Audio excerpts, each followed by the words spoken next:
하나님께서 주신 말씀은 구약성경 시편 121편 말씀입니다. 함께 교독하시겠습니다. 내가 산을 향하여 눈을 들리라. 나의 도움이 어디서 올까? 여호와께서 너를 실족하지 아니하게 하시며 너를 지키시는 이가 졸지 아니하시리로다.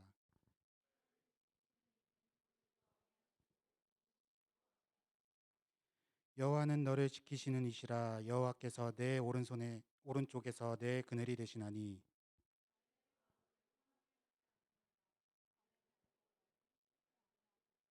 여호와께서 너를 지켜 모든 환난을 면하게 하시며 또 내 영혼을 지키시리로다. 여호와께서 너의 출입을 지금부터 영원까지 지키시리로다. 아멘.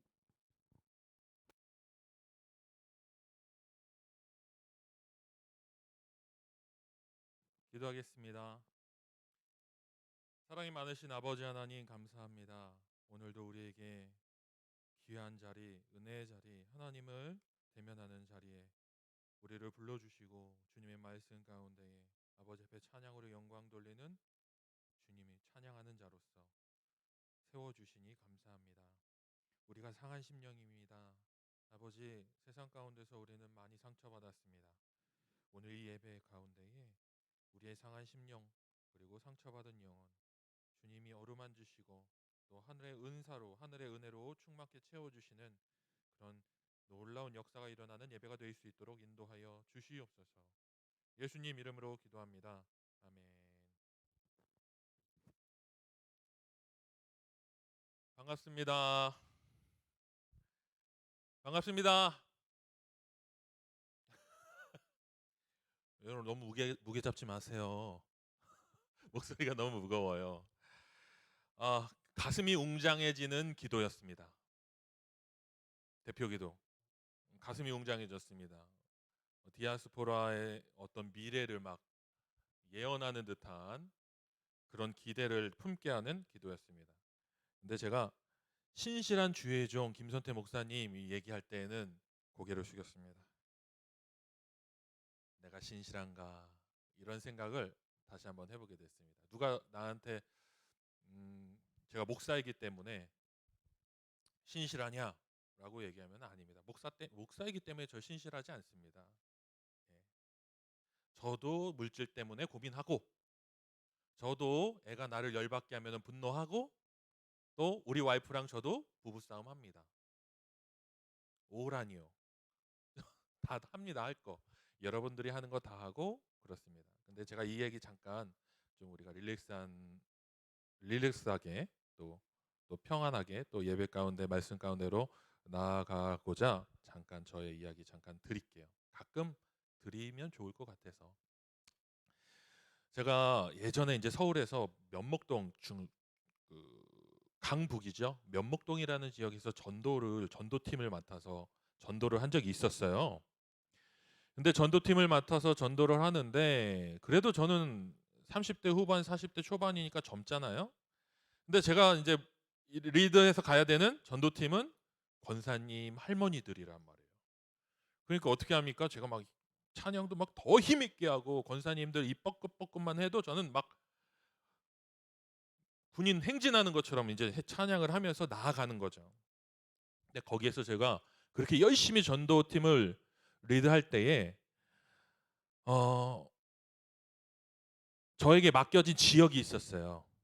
그 지역을 전도를 해야 되는 건데 그 지역이 어느 지역이었냐면은 사거리 안에 있는 사거리 공원이라는 데였어요.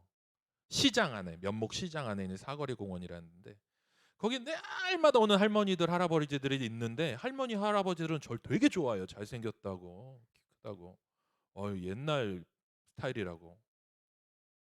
그런데 거기에 또 맨날 오는 분들이 있는데 노숙자들하고 알코올 중독에 걸리신 분들이 맨날 와요. 그러니까 제가 거기에 몇 년 동안 사역을 하면서 이분들한테 전도지만 주면 안 되겠다. 사역리만 하면 안 되겠다. 물티슈만 주면 안 되겠다. 이런 생각이 들더라고요. 그리고 여름에 아이스티를 좀 탔습니다. 제가 그냥 임의로 갔어요. 그러니까 몇 번 하니까 이 할머니들이 여름에 시원한 아이스티를 가지고 오니까 좋아하잖아요. 근데 제가 그 아이스티를 타갖고 간 이유가 없었어요. 그냥 아주 그냥 심플한 생각. 덥다. 목마르다. 아이스티나 타가야겠다. 그러고 간 거예요. 기도하고서 타간 것도 아니에요. 뭐 거창한 계획을 가지고서 타간 것도 아니에요. 그냥 덥다. 목마르다. 아이스티나 타가야겠다. 할머니들 주면 좋아하시겠네. 근데 타갔습니다. 그거를 한 몇 달 하니까 할머니들이 저를 뭐 제가 이제 공원 입구 좀 들어설 때쯤 됐을 때에 눈이 마주치면 어서 가니 막 난리가 아니에요. 막 엄청 환영을 해요. 그렇게 몇 번을 하니까 이 할머니들이 저한테 저도 몰랐는데 마음을 활짝 연 거예요. 몰랐어요. 제가 이 사건을 경험할 때까지 몰랐어요. 아이스티를 타 갔는데 제가 몰랐다고 했지 마음이 열려 있는지. 그러니까 할머니들이 할아버지들이 아이스티를 드리는데 거기에 할머니들 할아버지들만 있는 게 아니라 이제 노숙자분들도 있잖아요. 남자분인데 막 술이 막 쩔어 갖고 근데 술만 쩐 게 아니라 냄새도 쩐내가 나죠. 그러니까 이미 반경 5m 내에 오면은 그 냄새가 딱 느껴져요. 음, 가까이 다가오는구나. 느껴지죠? 그러면은 조금 분위기가 달라요. 와 갖고 왜 나는 안 주냐는 거죠. 왜 나는 안 줘요? 이렇게 얘기합니다. 그것도 아주 부드럽지 않게. 왜 나는 안 줘요? 이렇게 얘기를 해요. 그러면 예, 드릴게요. 할머니들 드리고 있는데 아니 왜 나는 안 줘요? 왜 나는 안 줘요? 막 계속 얘기합니다. 그러면 할머니들 할아버지들 드리고 있으면은 제가 계속 그러면은 조금 저도 그렇잖아요. 저 성격 있어 보이나요? 예. 성격 없어 보이나요? 그러니까 조금 이제 올라오기 시작했을 때에 제가 "잠깐만요. 할머니, 할아버지들 드리고 드릴게요." 이 말을 딱 했어요. 그 순간 이 사람이 마음의 문이 활짝 열렸어요. 분노하는 마음은. 분노의 마음의 문이 활짝 열려서 그때부터 뒤에서 막 육두문자 막 욕을 막 제 체험이면 제가 경험한 거예요. 지어낸 거 아니에요. 막 욕을 하면서 쫓아다니는 거예요. 할머니들 드리려고 하면 거기 와 갖고 막 제가 세상에서 진짜 그런 욕을 정말 오래간만에 들으니까 목사인데도 제 눈이 변했어요. 예. 그래서 뒤를 돌아 갖고 딱 째려 보려고 하는데 막 그 사람이 막 상욕을 저한테 하고 있었잖아요. 그래서 저도 그냥 딱 째려 봐 갖고 사자후를 날리려고 했죠, 그냥. 딱 하려고 했죠. 그런데 저 뒤에서 음성이 들렸습니다.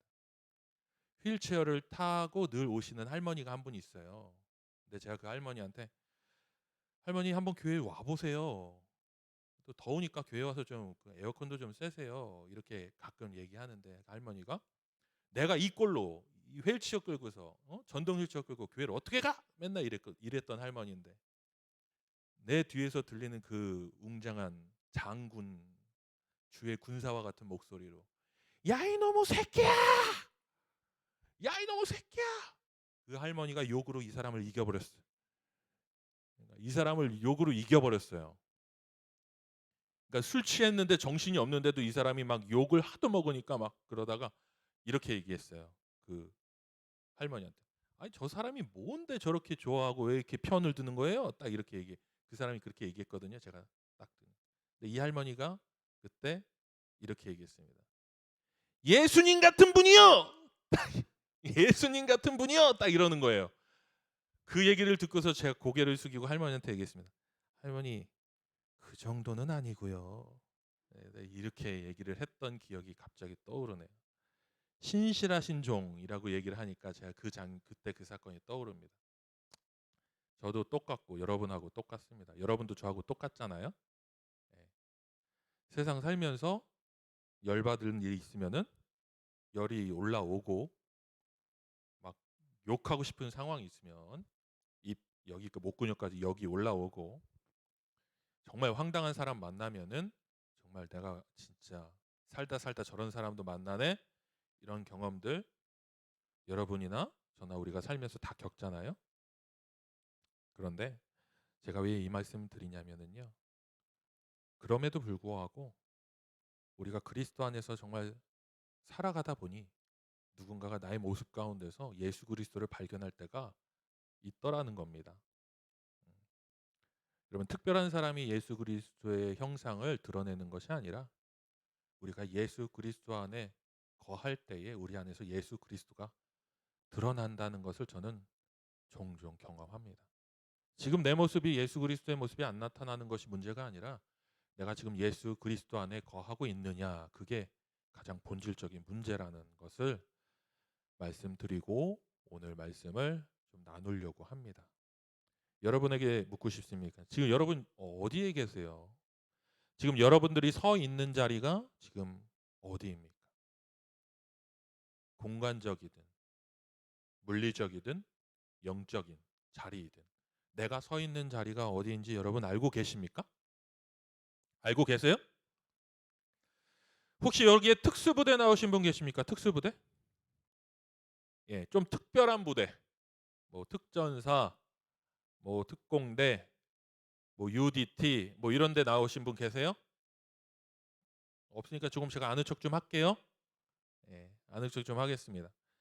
특수부대에서 훈련할 때에 중요한 훈련이 하나 있는데 뭐냐면은 낙하산에서 탁 뛰어갖고 떨어져 내린 다음에 거기에서 길 찾아와 갖고 미션 수행하는 거예요. 아시죠? 영화에서 많이 봤으니까. 그러면은 이 특수부대 훈련 중에서 정말 중요한 훈련이 뭐냐면은 내가 모르는 길에다가 떨궈 놨는데 그 떨궈 놓은 데에서 미션 장소를 찾아가는 거예요. 예? 아니 하늘에서 떨어졌잖아요. 산골짜기에 떨어졌어요. 사막에 떨어졌어요. 그런데 미션 장소를 찾아가야 돼요. 뭘로 찾아가요? GPS 막 이런 거요? 옛날에 그런 거 없었잖아요. 그러니까 막 나침반? 이런 거 없으면 어떻게 해요? 그러니까 이런 거 없이도 길 찾는 훈련을 하는 게 특수부대의 훈련인 거예요. 그런데 길을 찾으려면 가장 먼저 해야 되는 게 뭘까요? 뭘 것 같아요? 예? 뭐요? 북두칠성 찾는 거예요? 내 위치를 먼저 어딘지 확인하는 게 가장 중요해요. 그게 독도법이라고 합니다. 독도법. 내가 지금 어느 위치에 있는지를 확인하는 게 가장 우선입니다. 그래야지 길을 찾을 수 있대요. 그게 첫 번째예요. 저는 여기에서 가장 중요한 영적인 원리를 발견했어요. 우리가 신앙의 여정을 갑니다. 신앙의 길이 서 있어요. 길 위에 서 있어요. 그렇지만 내가 서 있는 자리가 어느 자리인지를 우리는 끊임없이 물어봐야 돼요. 내가 서 있는 자리가 과연 예수 그리스도 안에 있는가? 내가 지금 예수 그리스도 안에 거하고 있는가? 내가 그분이 예비하신 그 길 위에 가고 있는가라는 내가 서 있는 자리에 대한 질문을 해야 된다라는 거죠. 그 질문, 영적인 질문이죠. 영적으로. 혹은 신앙에 있어서, 모두 우리의 인생의 비전에 있어서 우리는 지금 내가 서 있는 자리를 보고 내가 가야 할 자리를 다시 한번 확인해야 합니다. 사도 바울이 했듯이 내가 표대를 잡은 자로 여기지 않고 표대를 향해 가는 자다라고 스스로에게 그렇게 고백했듯이 우리는 나의 위치와 내가 가야 할 방향을 끊임없이 확인해야 합니다. 예? 오늘 말씀이 시편 121편인데 지난주와 같이 성전에 올라가는 노래입니다. 성전에 올라가는 시죠. 시편 121편을 다시 한번 우리가 한번 보도록 하겠습니다. 한번 띄워 주시겠습니까? 121편.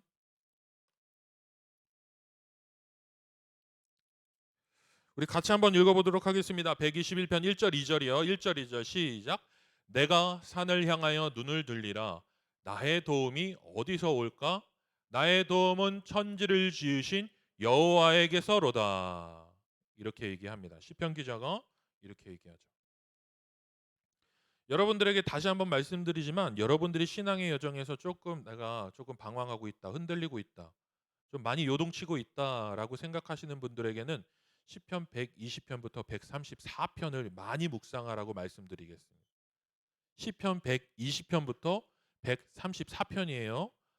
암기력 엄청 좋으니까 그냥 듣고 그냥 흘려 넘기지 말고 집에 가서 영상 다시 돌려갖고 복습하시겠다는 마인드 갖지 마시고 네, 금강석 철필로 마음판에 머리에다가 새긴다는 생각으로 120에 134 꼭 기억하세요. 순례의 여정, 영적인 순례의 여정에 관한 이야기들입니다. 121편 성전에 올라가는 노래인데 내가 산을 향하여 눈을 들리라 나의 도움이 어디서 올까라고 얘기합니다. 나의 도움은 천지를 지으신 여호와에게서로다. 그러면 이 장면을 보면서 여러분들이 이 시편 기자가 놓여 있는 상황이 어떠한 상황인지를 한번 그림을 한번 떠올려 보십시오. 그림을. 어떤 상황일까요? 지금 시편 기자가 순례자입니다. 예루살렘을 향해 가고 있습니다. 하나님을 예배하기 위해서 지금 그 순례의 여정을 가고 있는데 이 사람이 지금 놓여 있는 물리적인 환경이 어떤 환경일지 한번 상상을 해 보십시오. 어떤 상황일까요? 지난주에는 사막을 횡단하는 순례자에 대해서 얘기를 했어요. 사막을 횡단하는 순례자. 그런데 갈급한 심령에 대해서 얘기했죠. 오늘은요, 이 순례자가 놓여 있는 상황에 대해서 얘기를 할 거예요. 순례자가 놓여 있는 상황. 자, 첫 번째로 내가 산을 향하여 눈을 들리라라고 얘기했습니다. 그럼 뭐예요? 산이 지금 이 순례자의 시선 앞에 놓여 있다라는 거예요. 산이 순례자의 시선 앞에 놓여 있다라는 거예요. 나의 도움이 어디서 올까라고 얘기합니다. 아, 산이 지금 내 앞에 지금 놓여 있는데 나의 도움이 어디서 올까? 그리고 고개를 더 쳐들어서 나의 도움은 천지를 지신 여호와에게서로다라고 고백을 합니다. 보통 우리가 이 장면을 생각할 때에 조금 1차원적으로 그냥 문자적으로만 보면은 순례를 가는 여정 가운데에 그냥 앞에 막 산등성. 야, 저 산 넘고 또 저 산 넘고 저 산 넘고 저 산 넘어야 돼? 야, 어떻게 하냐? 나를 여기에서 그냥 점프해 갖고 저 산 너머로 나를 옮겨줄 사람이 없을까? 요렇게 상상하면은 자, 주일학교 수준인 거예요. 주일학교 수준. 주일학교 친구들에게 얘기해 주는 거예요. 이런 거는. 여기서 말하는 산은 내 앞에 눈에 보이는 그 장애물을 얘기하는 것이 아닙니다. 요거 잘 들으셔야 됩니다. 이스라엘 백성들이요, 하나님을 예배하는 예루살렘 성전이 다 파괴됐다 그랬잖아요. 하나님을 예배하는 예루살렘 성전의 상징은 뭐냐면 하나님만 예배하는 백성이 되라는 하나님의 요청이에요. 하나님이 야, 너네 나만 예배하는 백성이 되기 위해서 나를 위해서 성전 좀 지어줄래? 라고 얘기한 게 아니라 하나님, 우리가 하나님만 예배하는 백성이 될게요 하고서 그래서 우리가 하나님을 위해서 예배당을 이렇게 짓겠습니다 라고 지네들이 성전 짓겠다고 하나님 앞에 성전 드리겠다고 얘기하니까 야, 내가 언제 너네한테 그 성전 달라 그러디? 광야에서 내가 너네들한테 성전 지으라 그러디? 그러나 너네들의 마음을 봐서 허락한다. 이게 성전을 하나님 앞에서 하나님이 성전을 허용하신 그 이유예요. 스토리가 그거라고요. 하나님이 성전 내놔, 성전 지어서 내놔가 아니라 성전 우리가 드릴게요. 우리 하나님만 예배할게요. 내가 언제 너네들한테 성전 달라고 그랬어? 이거예요. 그러나 너희들의 마음이 순수해 보이니 성전 그래 허용하마. 내가 거기서 너희들의 예배를 받아줄게. 하나님이 허락해 주신 거예요. 허락. 이게 본질입니다. 그런데 그렇게 지어놓고서 한 일이 뭐냐면 솔로몬이 하나님 앞에 성전 들여놓고서 거기에다가 뭐 했냐면은요. 하나님만 내가 신뢰할게요 라고 하는 것처럼 그렇게 고백하는 것 같더니만 솔로몬이 그 다음에 행적들을 왕하에 보면은 뭐냐면은 통혼 정치를 펴요. 통혼 정치. 그러니까 주변에 있는 강대국들하고 나라들하고요. 다 결혼을 합니다. 그 나라의 공주들이라 그래야 되나? 그렇죠? 왕의 딸들. 그럼 그 왕의 딸들이 결혼하면 뭐 어떻게 하냐면은요. 예루살렘으로 데려오잖아요. 그럼 예루살렘 데려와 갖고 그 성전에다가 방 만들어 놓고 그 딸들 이방 왕들의 딸들이 가지고 온 신상들과 신전들을 그 안에다가 방방방마다가 모셔 놓는 거예요. 그래서 원흉이죠, 원흉. 솔로몬이 원흉이에요, 원흉. 이스라엘이 하나님을 등돌리게 한 가장 근본적인 원인은 솔로몬에서부터 찾아야 되거든요. 이런 배경이 있습니다. 그런데 이런 배경이 있는데 솔로몬이 그렇게 야, 왕도 하나님만 신뢰하지 않는데 백성들이 하나님만 신뢰합니까? 그러니까 하는 길 뭐냐면은 산 등성이마다 신전들을 올려놓고 신상들을 세워놓는 겁니다. 이게. 예? 여러분 우리가 산 올라가면은 산에 막 돌탑들 올라가 있죠. 어떤 동네 가면은 돌 하나방 세워져 있죠. 어떤 동네 들어가면은 빨간 줄, 파란 줄, 하얀 줄 이렇게 막 얽혀져 있죠. 예? 그거예요. 그 개념이에요. 그러니까 시인이 내가 산을 향하여 눈을 들리라 딱 들었는데 뭐가 보여요? 우상 신상들이 보이는 거죠. 다 신상들의 역할이 있습니다. 신상들의 역할이 있어요. 혹시 일본 여행 가보신 분 있나요? 일본의 신사 같은 데 가보신 분 있나요? 일본의 문화 탐방이나 어떤 비전 트립이나 가게 되면 여러분 일본의 신사를 꼭 가보시기 바랍니다. 야, 교회에서 신사 가래요. 일본의 신사 가래요. 왜냐? 저는 가봤는데 가보니 어떤 신이냐면은 낙태의 신이 있어요. 낙태의 신이. 예. 그리고 아이를 잘 낳게 하는 신도 있고 낙태의 신도 있어요. 풍요의 신도 있고 그 어떤 그 부귀 이런 신, 명예의 신, 각자 역할을 가지고 있는 신사의 그 신들이 그것들이 다 놓여 있더라고요. 똑같은 개념이죠. 이스라엘의 그 산들마다 태양신, 몰렉신, 몰록신, 바알신, 다양한 주변에 있는 금오스신 등 다양한 주변에 있는 신들의 신상들이 올라가 있습니다. 그들의 신들이 바라는 모양대로 거기에다가 제물 바치고 예물 바치고 기도하고 그러는 거예요. 여러분 보십시오. 하나님만 예배하겠다고 출발한 그 여정에서 광야를 건너서 이제 이스라엘을 도착해 갖고 딱 예루살렘 성을 향해서 예루살렘 성전을 향해 가려고 하는데 나의 삶의 문제와 위기를 놓고서 하나님 앞에 그것들을 다 토로하고 고백하고 다 하나님 앞에 내어 맡기러 가는데 산 위에서 야, 너 돈 때문에 힘들어? 나는 돈을 관장하는 신이야. 나한테 예배드려. 야, 너 명예 때문에 힘들어? 나는 명예를 관장하는 신이니까 나한테 와서 예배드려. 하늘의 풍요? 나 하늘의 풍요를 담당해. 그러니까 나한테 예배드려. 산들마다 그 신들이 이렇게 손짓하고 있네요. 너의 삶의 문제 내가 해결해 줄 수 있는 신이다라고 손짓하고 있는 거예요. 이 장면이 바로 내가 산을 향하여 눈을 들리라. 나의 도움이 어디서 올까? 이 고백입니다. 하나님, 내가 산을 향해서 예루살렘에 와서 이 예루살렘의 산들을 보니 이 산들에 사람이 깎아 만든 신상들이 나에게 나의 문제를 해결해 줄 수 있다라고 손짓을 하네요. 저들이 나의 문제를 해결해 줄 수 있다라고 얘기하는데 나는 압니다. 저것은 사람이 깎아 만든 신상일 뿐이라는 사실을. 저것이 나의 인생의 문제를 해결해 줄 수 있는 본질적인 해결자가 되지 않는다는 것을 나는 너무 잘 알고 있습니다. 내가 눈을 들어서 저 산 너머에 계신 나의 도움이 되시는 천지를 지신 여호와를 바라봅니다. 라고 고백하는 겁니다. 예. 여러분, 우리가 지금 놓여 있는 상황이 이 시인이 놓여 있는 상황과 다릅니까? 우리가 놓여 있는 상황이 이 시인이 놓여 있는 상황과 다르지 않죠.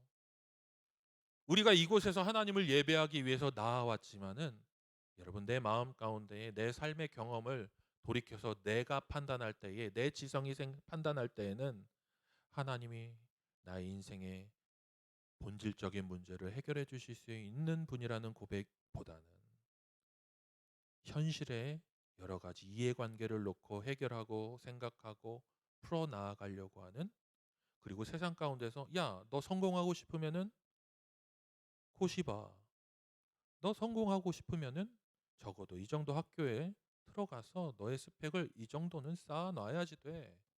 너 성공하고 싶으면은 저 사람 손 잡아. 너 성공하고 싶으면은 너의 가치관을 저 사람이 우리에게 얘기하는 가치관으로 심어. 이 이념으로 심어. 세상은 우리들에게 수많은 성공의 방식들과 문제 해결의 방식들을 놓고서 세상의 방식으로, 그 각자의 방식으로 우리에게 손짓을 합니다. 그 안에 문제 해결이 있고 우리 인생에 실마리가 풀릴 수 있을 것이라고 그렇게 얘기해 줄지도 모르겠습니다.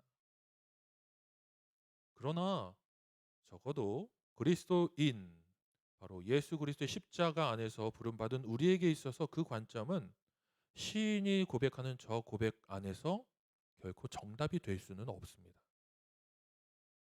그게 세상을 사는 이치 가운데에 맞는 방법이라고 인정받을 수 있을지 몰라도 시인의 가치관 가운데서, 믿음의 고백 가운데서는 그것은 정답은 되지 않는다라는 것이죠. 한번 밑에 한번 더 보도록 하겠습니다. 3절 4절을 읽을게요. 여호와께서 너를 실족하지 아니하게 하시며 너를 지키시는 이가 졸지 아니하시리로다. 이스라엘을 지키시는 이는 졸지도 아니하시고 주무시지도 아니하시리로다.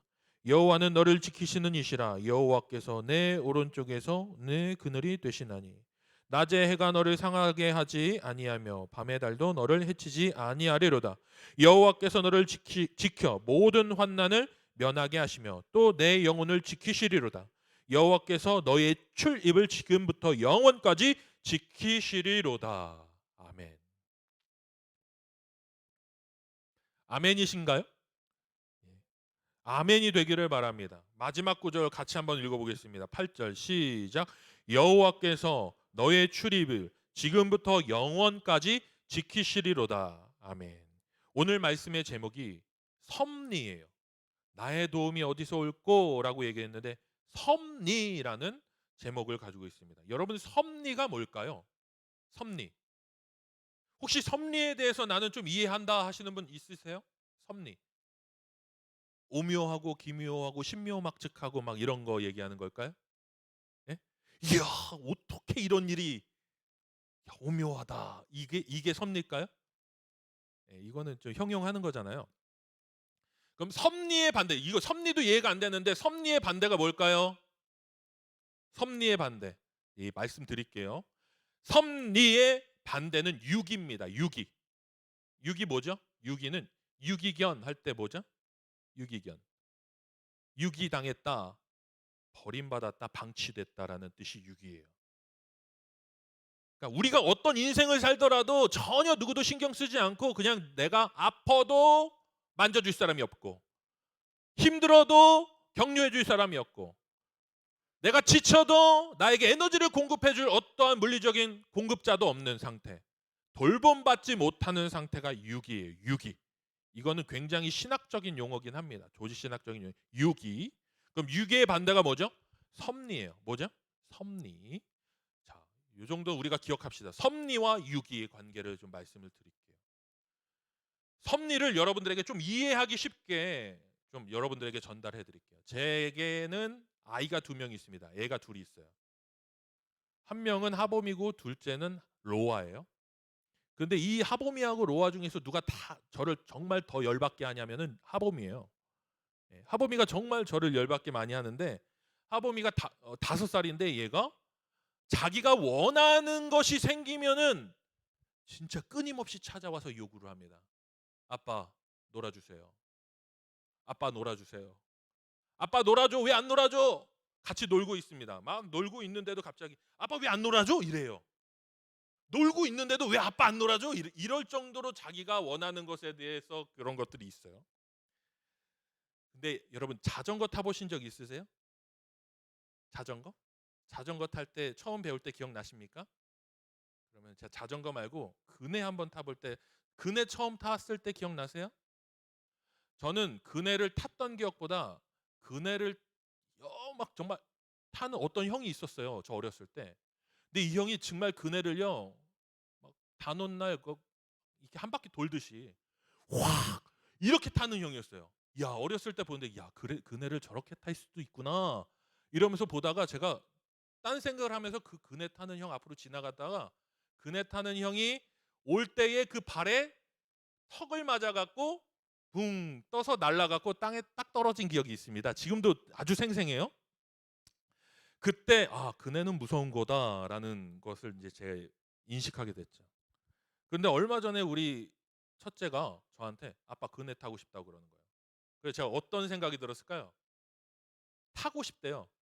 그래갖고 야, 조심해라. 네가 아직 그네를 매달릴 수 있는 힘이 있냐? 이랬더니 자기 탈 수 있다는 거예요. 처음 태웠더니 앉았는데 그네를 몇 번 밀어줬더니 엉덩이가 빠져서 뒤로 뚝 떨어져서 머리통을 땅 받고서 엄청 막 우는 거예요. 그런데 2번째 또 갔더니 또 타고 싶대요. 그래갖고 또 태워서 앉아줬어요. 그랬더니 꼭 잡고서 정말 그네를 즐기는 게 아니라 줄을 꽉 잡고 있어요. 안 떨어지려고요. 그런데 제가 막 밀어줬죠. 근데 제 생각 안에서는 어떤 생각이 있냐면은 야, 이거 세게 밀어주면 얘 떨어지면은 앞으로 떨어지면 어떻게 잡지? 뒤로 떨어지면 어떻게 바치지? 이 생각을 하면서 계속 그네를 밀어주고 있었어요. 아, 이게 섭니다. 딱 그때 생각났어요.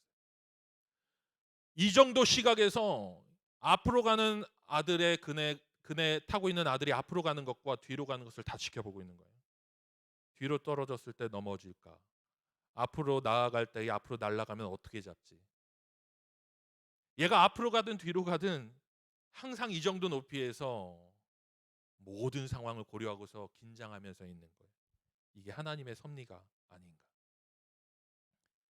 섭리는 우리 하나님께서 그리스도의 백성들을 그 인생을 지키시고 보호하시고 그 앞길을 돌보시는 모든 활동들이라고 기독교 용어 사전에 그렇게 나와 있어요. 이게 섭리예요. 여러분, 이 자리에 나와 있는 우리 모두에게 하나님의 섭리가 있다는 거 아십니까? 그것을 믿으신다면 아멘 하시기 바랍니다. 우리 모두에게 하나님의 섭리가 지금 작용하고 있다라는 사실이 놀라운 사실이라는 거죠. 어떤 때 우리가 길을 잃어먹을 때가 있어요. 길을 잃어먹은 것 같을 때가 있어요. 나는 길을 잃어먹은 것 같은 느낌을 받고 생각을 갖고 그 두려움에 빠질 때가 있어요. 그런데 하나님은 이 정도 높이에서 우리를 다 지켜보고 계신다는 거예요. 하나님의 관점에서는 그것은 길을 잃어먹은 것이 아니죠. 하나님은 모든 것들을 보시고 모든 것들을 앞뒤 좌우에서 우리를 지켜보고 계시니까. 이게 하나님의 섭리예요. 우리가 예수 그리스도를 알지 못했을 때에는 우리는 유기였던 인생입니다. 유기였던 인생. 우리가 넘어지든 자빠지든 상처를 받든 우리 안에 상심이 있든 주변에 어떤 사람이 나를 위로해 주는 것 같지만 그게 위로가 되지 않아요.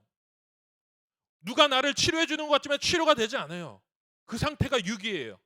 그러나 예수 그리스도 안에서 우리가 존재하게 되었을 때 내가 상실감을 느끼고 내가 길을 잃은 것과 같은 상황 가운데 그런 느낌 가운데 있다고 내가 느낀다 하여도 하나님의 섭리가 우리 안에 작용되어지고 있다라는 것이 그게 바로 구원받은 하나님 백성의 가장 큰 은총이에요. 이 시간 여러분들에게 담대하게 제가 예수 그리스도 이름을 선포할게요. 여러분들은 하나님의 섭리 가운데 있습니다. 여러분들은 하나님의 섭리 가운데 거하고 있습니다. 이때 아멘하는 거예요. 네. 아무 때나 아멘하는 것이 아니라 하나님이 나를 붙잡고 계신다라는 놀라운 진리가 내 안에 선포되어질 때에 그게 나의 말씀으로 올 때에 그때 아멘으로 그것을 붙잡는 겁니다. 디아스포라 청년 여러분 요즘 힘들잖아요? 우리 이제 진학 준비하고 취업 준비하고 이직 준비하고 수많은 것들로 준비하고 있는 청년들의 이야기를 들을 때에 잘 풀리지 않을 때가 더 많아요. 그러면 그때 느낄 수 있는 어떤 상실감이나 막막함이나 이런 것들에 대한 감정도 저는 알고 있습니다. 근데 중요한 사실, 여러분 이 사실을 여러분들이 꼭 붙잡고 나아갈 때에 그 상실의 감정이 나를 지배하지 않아요.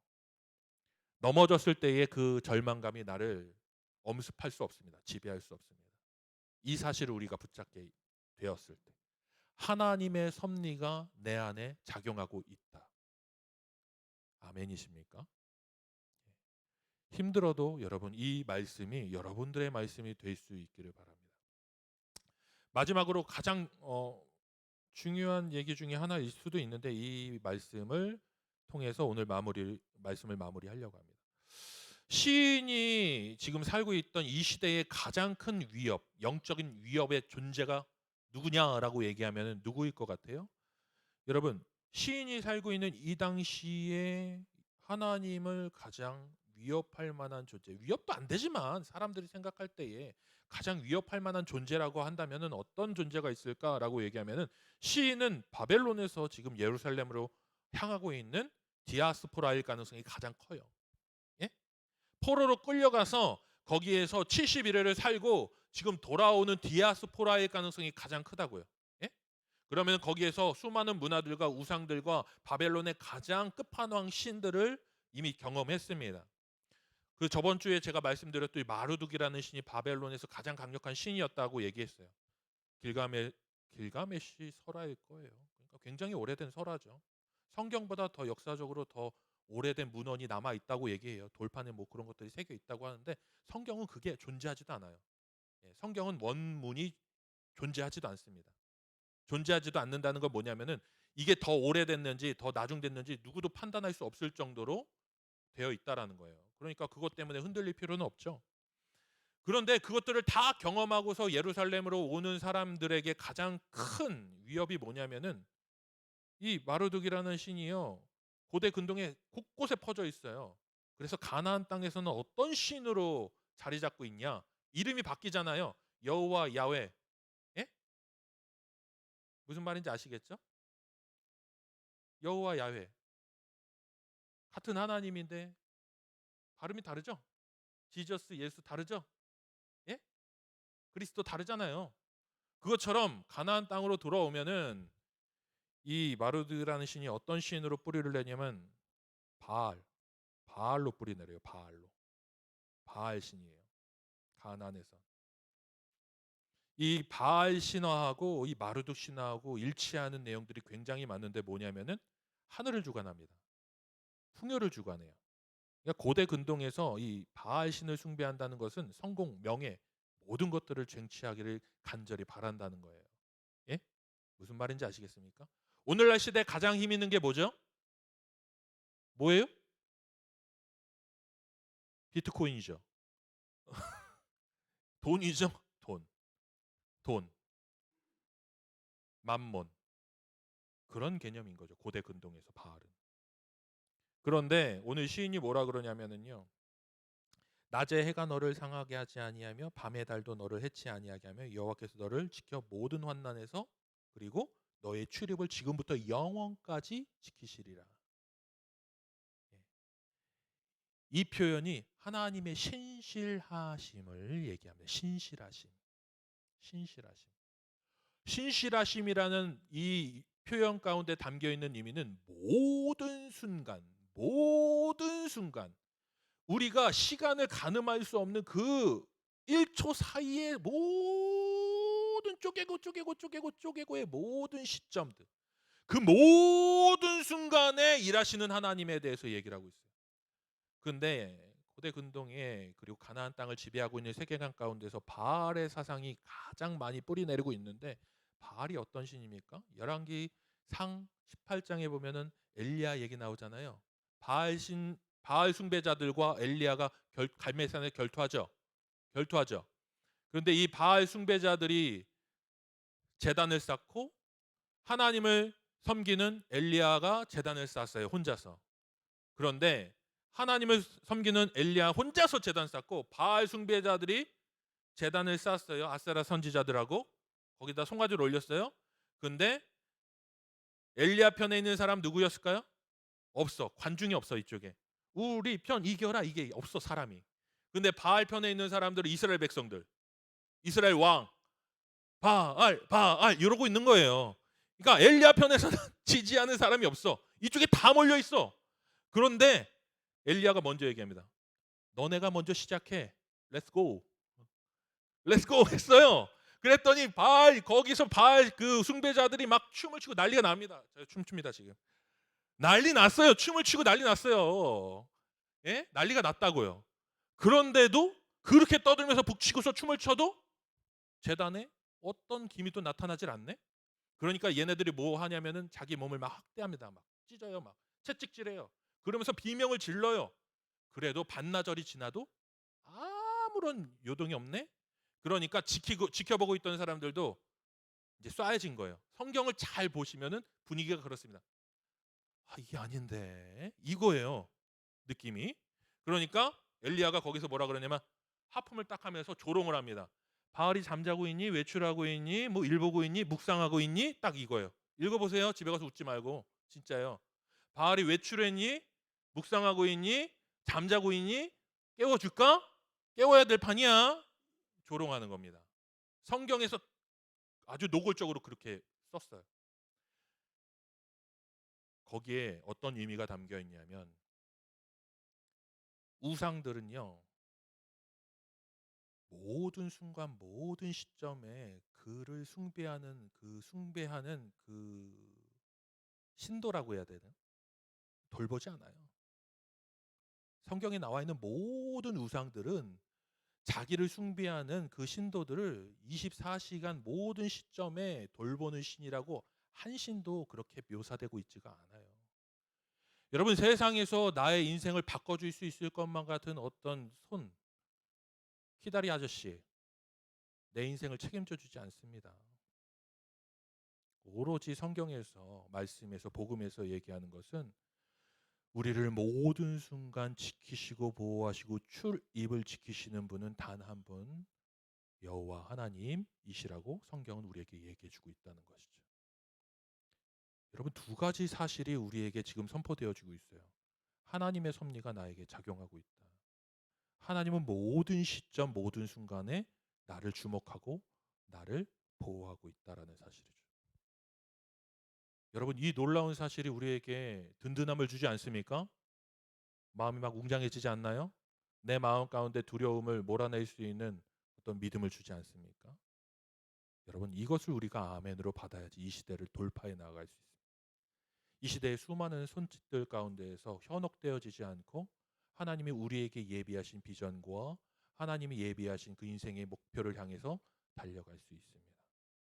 여기저기 다 손잡고 다니면은요, 바이러스만 옮겨요. 하나님의 손만 붙잡고 갈 수 있는 우리가 될 수 있기를 바랍니다. 기도하겠습니다.